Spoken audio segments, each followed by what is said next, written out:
नमस्कार, आज मैं आपके लिए फिर से लेकर आई हूँ हमारे संविधान सीरीज की अगली वीडियो।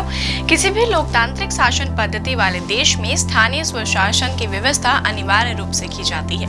स्थानीय स्वशासन एक स्वतंत्र संगठन तथा शक्तिशाली देश के लिए नितांत आवश्यक है। वहीं यह लोकतंत्र की आत्मा भी है। तो चलिए जानते हैं इसके बारे में कुछ महत्वपूर्ण बातें। तो नमस्कार, मैं कृतिका आप सभी का स्वागत करती हूँ प्रभात एग्जाम के यूट्यूब चैनल पर। ये एक ऐसा प्लेटफॉर्म है जो आपको मिलती है सभी कॉम्पिटिटिव एग्जाम्स के बारे में महत्वपूर्ण जानकारियां जो आपको किसी भी एग्जाम में सफल होने में मदद कर सकती है। अगर आप हमारे यूट्यूब चैनल पर पहली बार आए हैं तो हमारे चैनल को लाइक और सब्सक्राइब जरूर करें और हमारी वीडियोस को सबसे पहले देखने के लिए बेल आइकन जरूर दबाएं। तो चलिए शुरुआत करते हैं आज की इस वीडियो की। स्थानीय स्वशासन केंद्रीय शासन के अधिनियम द्वारा निर्मित एक ऐसी शासकीय कार्य है जिसमें नगरीय ग्राम जैसे क्षेत्र की जनता द्वारा निर्वाचित प्रतिनिधि शामिल होते हैं और जो अपने अधिकार क्षेत्र की सीमाओं के अंतर्गत अधिकारों का प्रयोग करते हैं।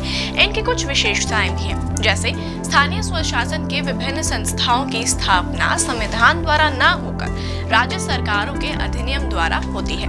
वहीं इसकी सुविधा की दृष्टि से इन संसाधनों के जिसमें कुछ अधिकारों को हस्तांतरित करती है, जैसे अधिकार तथा कार्य निश्चित एवं सीमित होते हैं और इसके लिए संबंधित क्षेत्र की जनसंख्या में सामुदायिक भावना बनी रहती है।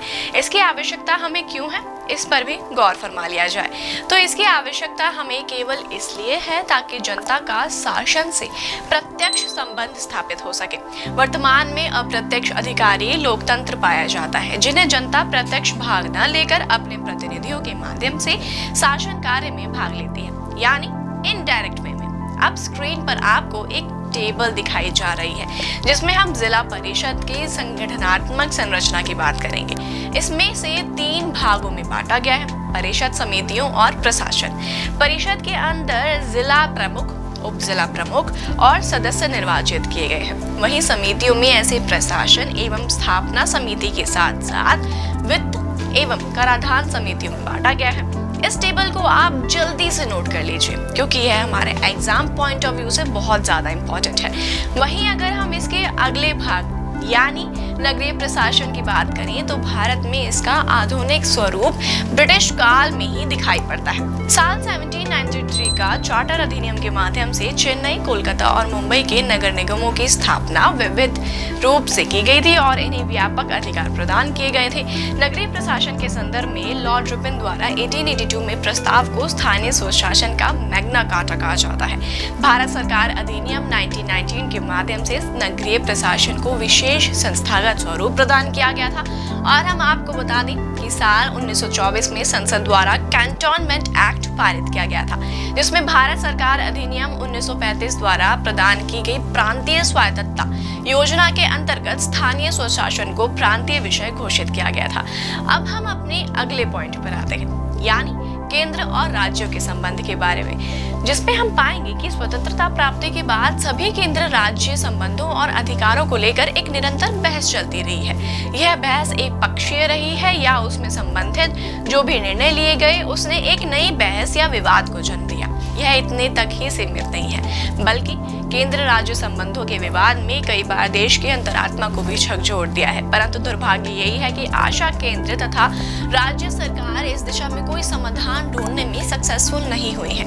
भारतीय संविधान पर गौर फरमाएं तो वह इसके भाग 11, 12, 13 और 14 के विभिन्न अनुच्छेदों में केंद्र राज्य संबंधों का उल्लेख किया गया है। वहीं भारत की संघीय प्रणाली कनाडा के संविधान से प्रेरित है और अवशिष्ट शक्तियां केंद्र को प्रदान की गई हैं। संविधान की 7वीं अनुसूची में विधायक विषयों को 3 सूचियों यानी संघ सूची, राज्य सूची और समवर्ती सूची में विभाजित किया गया है। केंद्र और राज्यों के संबंधों की समीक्षा करने और उनका प्रभावी बनाने के लिए सुझाव देने हेतु शीतलवाड़ समिति, राजा मन्ना समिति, सरकारी आयोग और मदन मोहन पूंजी आयोग का गठन भी किया जा चुका है। अब हमने भारतीय संविधान के मोस्टली सभी टॉपिक्स को कवर कर लिया है। अब हम आते हैं अपने अगले अध्याय यानी भारतीय संविधान में आपातकालीन प्रावधान के ऊपर।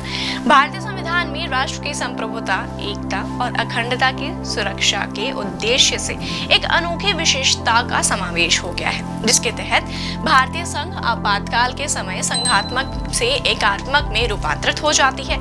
इसके लिए मैन टू मेन पॉइंट्स को देखिए तो इसमें पता चलेगा कि अनुच्छेद 352 यानी नेशनल्स की उद्घोषणा तथा उससे संबंधित अन्य विषयों के बारे में इसमें कहा गया है। जैसे राष्ट्रपति आवास की उद्घोषणा तभी करता है जबकि मंत्रिमंडल इस आशय के विनिश्चय की लिखित सूचना उसे देता हो। साथ ही प्रथम राष्ट्रीय आपात की घोषणा 26 अक्टूबर को आक्रमण के आधार पर की गई थी।